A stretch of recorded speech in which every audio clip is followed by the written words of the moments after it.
Sir আসলে জোর করে তো কিছু হয় না। জোর করে একটা মানুষের সঙ্গে আপনি একদিন দুদিন থাকতে পারেন, সারা জীবন তো থাকতে পারবেন না। উনি যে কথাগুলো বললেন না, সেই কথাগুলো আমি আপনাকে বলতে চাই। আমার নিশ্চয়ই কোনো ত্রুটি ছিল স্যার, অবশ্যই আমার ত্রুটি ছিল। এই কথা আমি অস্বীকার করতে পারবো না স্যার। আমি জানি আমার ত্রুটি ছিল, আর সেই ত্রুটিগুলোর জন্যই আজকে ওনাকে এই পথে চালিত হতে হয়েছে। তো আপনি যদি চেষ্টা করতে বলেন আর উনি যদি রাজি হন, তাহলে আমি আপনাকে কথা দিচ্ছি, যে ত্রুটিগুলোর কারণে আজকে উনি এখানে এসেছেন, সমস্ত ত্রুটি সংশোধন করে নেব। উনি তো ওনার দিক থেকে যা বলার সবকিছু বললেন। আপনার একবার মনে হচ্ছে নাকি যে ব্যাপারটা একটু কনসিডার করা যায়? না স্যার, কনসিডার করার কোনো প্রশ্নই ওঠে না। আমার তো ওনার প্রতি কোনো অভিযোগ নেই। হ্যাঁ, উনি বললেন বটে, তবে উনি কোনোদিনও আমার প্রতি কোনো টর্চার করেননি, আর ওনার কোনো ত্রুটি আমাকে এফেক্ট করেনি। আমি শুধুমাত্র বিবাহ ঘটিত কোনো সম্পর্কে থাকতে চাই না, এটুকুই চাই স্যার। উনি যদি না থাকেন, উনি যদি সত্যিই সম্পর্ক থেকে বেরিয়ে যেতে চান, আমি ওনাকে বোধার করতে চাই না। ওনার যেটা চাহিদা, উনি যেটা চাইবেন সেটাই হবে। সেক্ষেত্রে ওনার চাওয়াটাই আমার চাওয়া। ওনার এই চাওয়াটাকে আমি সম্মান করতে চাই। দেখুন, এক্ষেত্রে তো তাহলে আমাদের আর কিছু করার থাকছে না।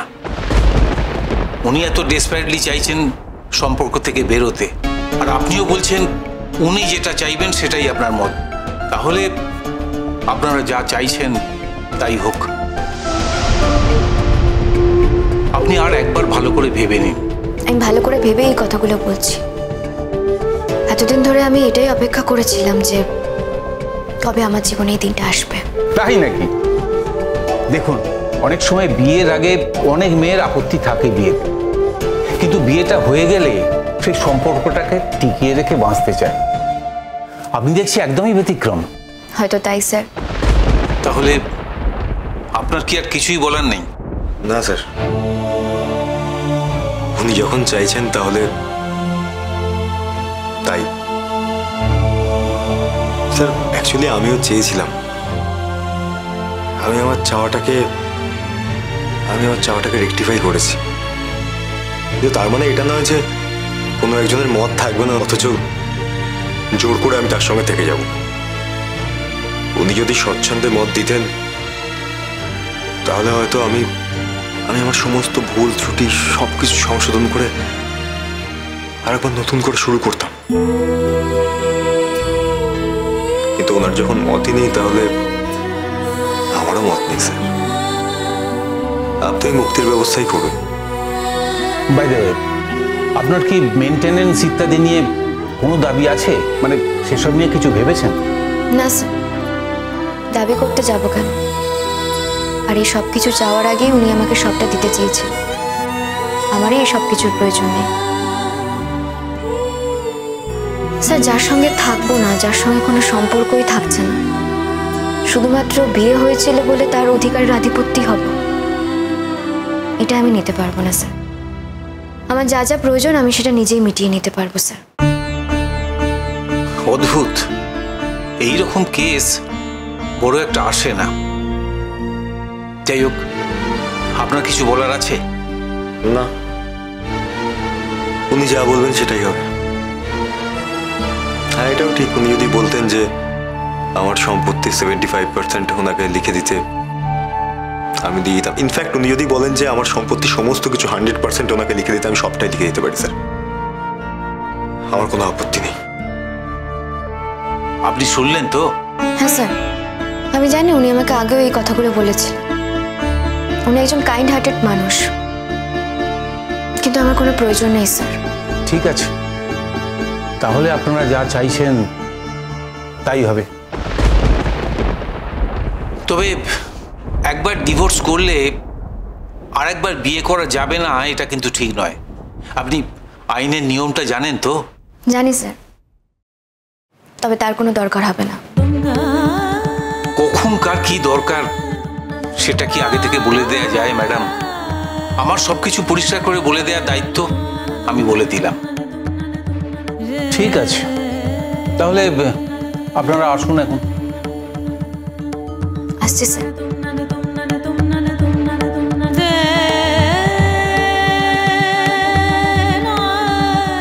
আসছি।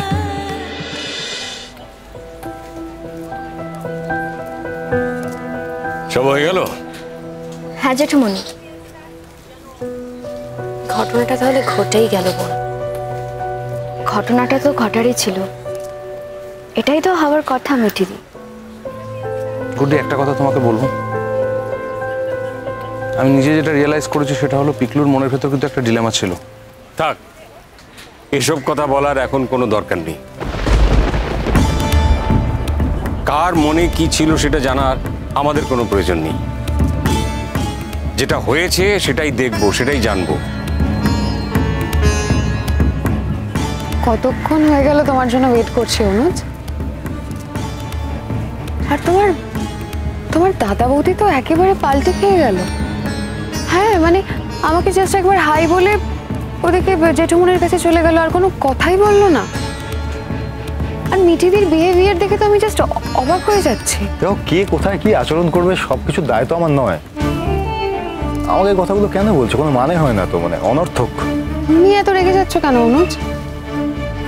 মানে আমি তো কিছু ভুল বলিনি এতদিন। মানে মিঠিদি আর টুটুলদাই আমাকে বারবার রিকোয়েস্ট করতো তোমাদের বাড়িতে যাওয়ার জন্য, আর আজকে পুরো একদম চেঞ্জড, অন্যরকম বিহেভিয়ার। মানে আমার মতন একজন সাধারণ মানুষের পক্ষে এরকম হঠাৎ করে এতটা পরিবর্তন দেখে রিয়াক্ট করা তো খুবই স্বাভাবিক ব্যাপার, তাই না অনুজ? আর সত্যি কথা বলতে এই কথাগুলো আমি তোমাকে ছাড়া আর কাকে বলবো বলো? তুমি দেখা করেছো জেঠুমনির সাথে? আমি দেখা করে কি করব জেঠুমনির সাথে?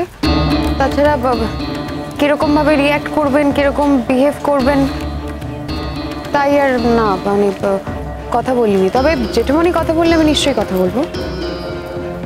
তার মানে কি বলতে চাইছো? তোমার কোনো দায়িত্ব ছিল না?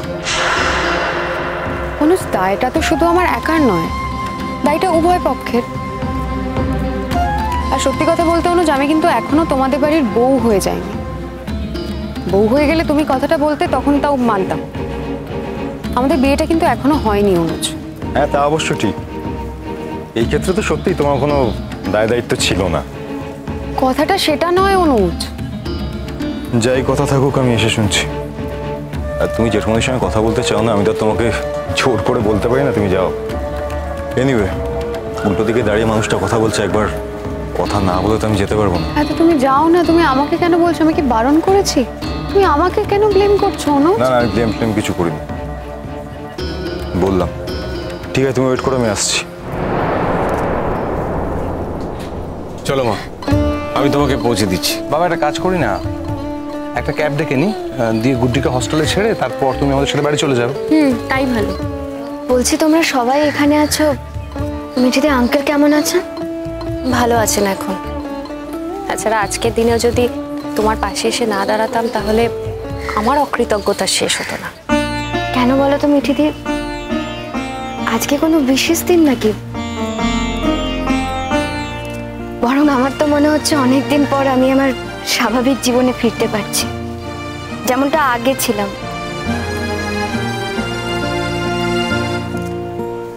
ওই তো ওদিকে দেখছি শিরিন দিদিও আছে।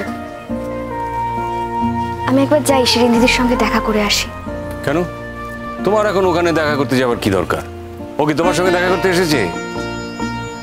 ও দেখা করতে আসেনি বলে কি আমি দেখা করতে যাব না জেঠুমনি?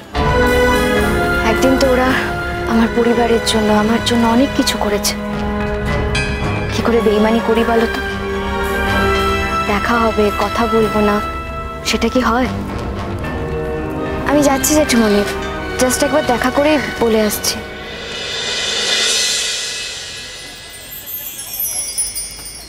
আর কখনো আমাকে ভিলেন বানানোর চেষ্টা করিস না, কারণ আমি ভিলেন নই। আমি সবসময় তোর উপকার করার চেষ্টা করেছি। তুমি ঠিক কি মনে করো শিরিন দিদি? আমি কি এতটাই বেইমান? আমি কিছুই ভুলিনি। কিচ্ছু ভুলিসনি মানে? কিচ্ছু ভুলিনি মানে কিছুই ভুলিনি। যা যা মনে রাখার কথা সবটা মনে আছে। गुड्डी गुड्डी